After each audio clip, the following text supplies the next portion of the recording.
জেতা কোৱা এনেকুৱা কোনোবা মানুহ আছেনে যাক গৈ ঘৰত ভাৰত ৰত্ন দিয়া হৈছে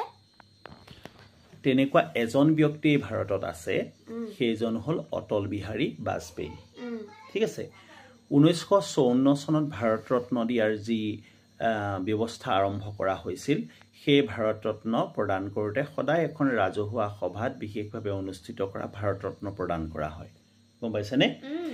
কিন্তু অটল বিহাৰী বাজপেয়ী যিহেতু তেখেত খুব গভীৰভাৱে অসুস্থ হৈ আছিল সেই সময়ত গতিকে সেই পৰম্পৰা ভংগ কৰি প্ৰণৱ মুখাৰ্জী ডাঙৰীয়া তেতিয়াৰ ভাৰতৰ ৰাষ্ট্ৰপতি প্ৰণৱ মুখাৰ্জী ডাঙৰীয়াই গৈ অটল বিহাৰী বাজপেয়ীক তেখেতৰ নিজৰ বাসগৃহত গৈ এই ভাৰত ৰত্ন প্ৰদান কৰিছিল আৰু অটল বিহাৰী বাজপেয়ী বাস্তৱিকতে ভাৰত ৰত্ন পোৱাৰ এজন অত্যন্ত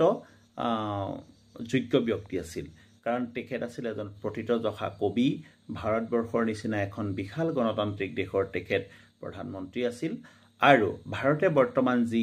নিউক্লিয়াৰ পাৱাৰ পাইছে বা পাৰমাণৱিক শক্তি ভাৰতৰ হাতত আছে এই শক্তিৰ মূলতে থকা ব্যক্তিজনো আছিল অটল বিহাৰী বাজপেয়ী কাৰণ তেখেতৰ নিখুঁত পৰিকল্পনাৰ কাৰণে আজিৰ তাৰিখত আমি পাৰমাণৱিক শক্তিৰ অধিকাৰী হ'ব পাৰিছো